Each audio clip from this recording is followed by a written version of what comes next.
मित्रों नमस्कार। आप देख रहे हैं धर्मदर्श पत्रिका का यूट्यूब चैनल दस्तक मीडिया। मैं विनोद शुक्ल आपको सुनाता हूं बाबा नीम करोड़ की अद्भुत गाथा। लेकिन आप समझ गए होंगे, हमारे बगल में बड़े भाई पूज्य श्री संजीव शर्मा जी विराजमान हैं। आप महाराज जी का आशीर्वाद बचपन में ही प्राप्त कर चुके हैं।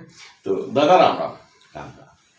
दादा, आपको महाराज जी का संपर्क या यूं कहूं कि पहला आशीर्वाद कब मिला था?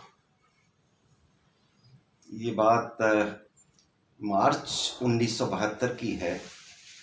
मैं मेरे सबसे बड़े भाई, बड़ी दीदी, पिताजी के साथ सौभाग्य से मौका मिला वृंदावन आश्रम महाराज जी के दर्शन का। मेरी आयु लगभग 10.25 वर्ष थी जी। और मार्च का महीना था। होली के तीसरे दिन हम लोग अलीगढ़ से, जो मेरा पैतृक स्थान है, क्या गांव का नाम क्या है? आह्लादपुर। आह्लादपुर, हाँ, है ना? कई कथाएं सुनाई हैं, आपको याद होगा। ये राज बाद में खोलता हूँ जी। तो हम लोग अलीगढ़ से बस से मथुरा पहुंचे जी।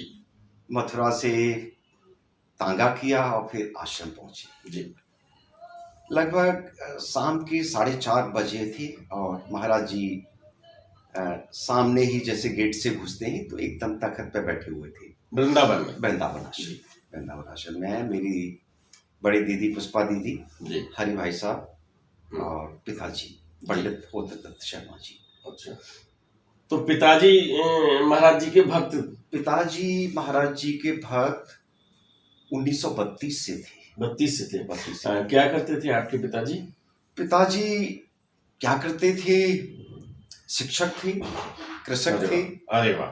संस्कृत के अध्यापक थे और महाराज जी के भक्त थे। ये अगला वाला पद आप ध्यान रखिएगा, बाकी के तो सब पद मिल जाते हैं। परिवार का परिचय ये है जी। संतों की कृपा इस परिवार पे, हमारे इस परिवार पे रही जी।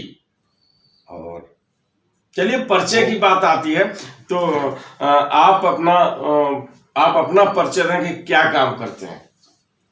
मैं महाराज जी की कृपा से अपना जीवन यापन के लिए रोजगार कर रहा हूँ और काफी रोजगार करने में महाराज जी ने सफलताएं असफलताएं जो हर युवा के साथ होती हैं, संघर्ष और उनसे निकाल के लाना और बागीपन। आप बताना नहीं चाह रहे हैं, लेकिन मैं पूछ के आपके लिए आप रोजगार जरूर कर रहे हैं। मुझे पता चला कि आप सर्विस करते हैं, तो बताइए आप किस पद पर हैं और किस डिपार्टमेंट में सर्विस कर रहे हैं। महाराज जी के भक्त जानना चाहेंगे। महाराज जी की जब कृपा हो जाती है तो सब पद छोटे हो जाते हैं। बिल्कुल, पद मैं मानता हूँ, लेकिन फिर भी ये बताएं कि आप वो कह चुके हैं कि मैं राजा को रंक करता हूँ, रंक को राजा करता हूँ जी। तो ये ऐसा विषय है कि महाराज जी की कृपा से भक्तों, मैं आपके ही घर में बैठा हूँ, मैं कहीं और नहीं हूँ, घर में बैठ के बात कर रहा हूँ। तो इसलिए बिना समय की सीमा मैं इसलिए कहूंगा कि मैं पूछ तो लूंगा ये आपके लिए, क्योंकि आप हमसे पूछोगे कि किनका इंटरव्यू लाए थे, कौन थे वो, है ना? तो ये महाराज जी के भक्त बचपन में सानिध्य पाए। आप किस पद पर अभी कार्यरत हैं?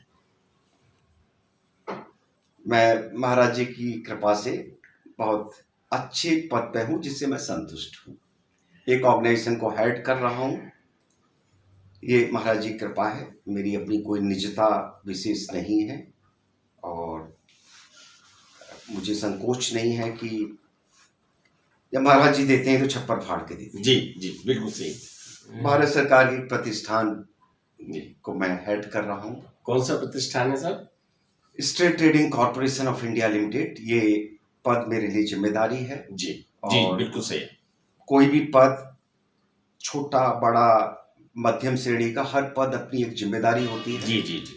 वो इससे अधिक और कुछ नहीं होता। बिल्कुल, महाराज जी के भक्त हैं तो ये तो निश्चित रूप से है ही है। आप पदाधिकारी हैं तो पद का आपको दायित्व और उसके कर्तव्य और उसका निर्वहन, निष्ठा ये पद के परिचय मैं हूँ जहाँ संतुष्टि है जी जी और महाराज जी का आशीर्वाद। जी जी।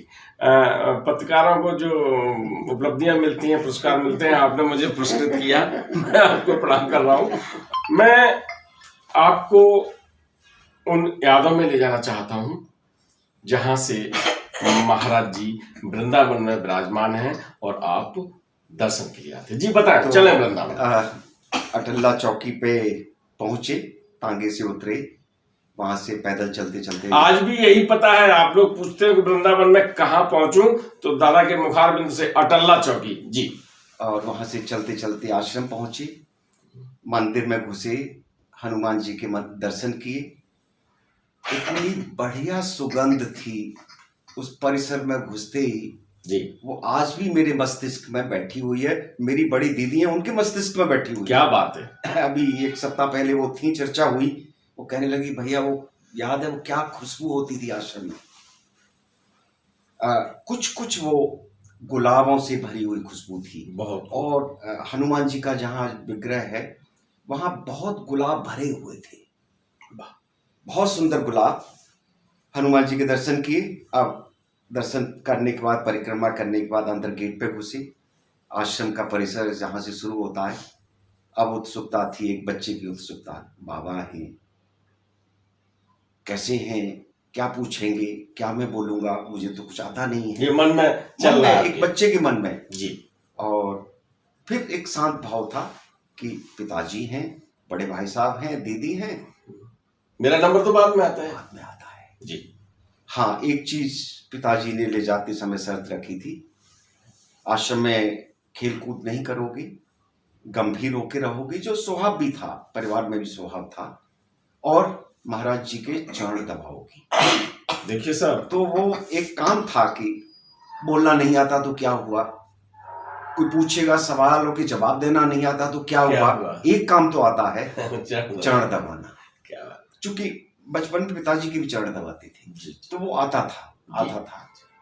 पहुंचे, पहले पिताजी ने प्रणाम किया और वहां मुझे याद है उस समय बनवारी लाल पाठक जी बैठे थे जी। नीचे महाराज जी तख्त पे थे, नीचे चटाई थी जी। एक सामने की चटाई, एक साइड की चटाई जी। साइड वाली चटाई पे गुरुदत्त शर्मा जी बैठे थे, उधर बनवारी लाल पाठक जी बैठे थे जी। हाँ, पंडित आ गए। पिताजी ने दंडवत प्रणाम किया जी। भाई साहब ने किया, दीदी ने किया और फिर मेरा नंबर आया। महाराज जी को प्रणाम किया तो उन्होंने ऐसे पीछे, क्या बात है, किस्मत खोल दी, किस्मत खोल दी। तो वो ऐसे लगा कि जितने जो भय थे 50 कदम हनुमान जी के मंदिर से गेट पार करके महाराज जी के तख्त तक देख लिया था कि बाबा बैठे हुए हैं जी जी। उससे पहले चित्र फोटो देख रखे थे जी। तो बस लगा कि हाँ महाराज जी बैठे हैं, और वो ऐसा था कि सब खत्म हो गए, जो भय टाइप के थे। जी जी। और आ गए, क्या जवाब देते, ग्रामीण बच्चा, कोई इस तरह की पहले की लोगों से मिलना जुलना औपचारिक माहौल में सब था नहीं, चुप हो गए, बैठ गए।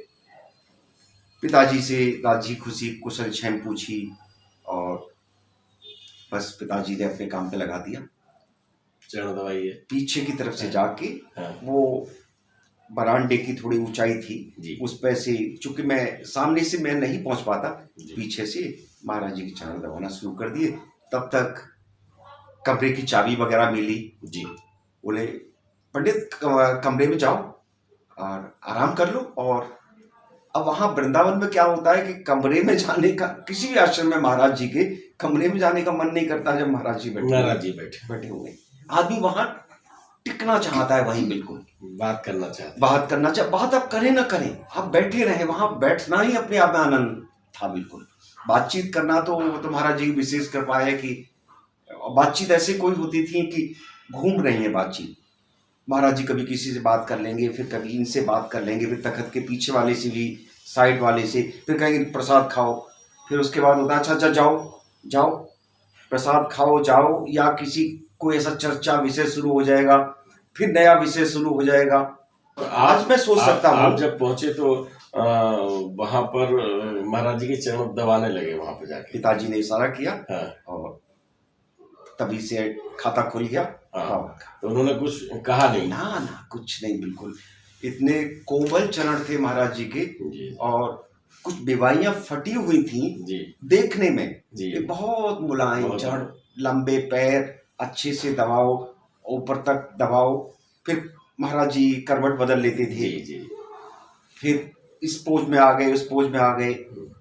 हाँ, महाराज जी आप को चलो मैंने डे 1 से अनुभव किया, महाराज जी स्थिर नहीं बैठते थे। मित्रों, आज महाराज जी से मुलाकात है, प्रथम मुलाकात है। प्रथम मुलाकात में कैसे पहुंचे, क्या क्या प्रश्न हुए, मन में क्या क्या हुआ, ये सब द्वंद्व चल रहा था। महाराज जी विराजमान थे और महाराज जी के पास जाते ही जैसे ही इन्होंने किस्मत का दरवाजा खोला, यानी जैसे ही सिर को छू दिया या चपत मार दी, आप समझ लीजिए, इसीलिए पद नहीं बता रहे कि वो चपत जो है खुल जाएगी, अभी उसका राज खुल जाएगा। तो आपको चरण दबाने का मौका मिला पहली ही मुलाकात में। आप भी घर पर महाराज जी के चरण दबा लीजिए। तब तक और बातें जानकर आपके पास आता हूँ। राम राम। वीडियो पसंद आए तो लाइक कीजिए, शेयर कीजिए, सब्सक्राइब बटन पर क्लिक करके चैनल को सब्सक्राइब करें और बेल आइकन दबाना बिल्कुल ना भूलें, ताकि हमारे अपडेट वीडियो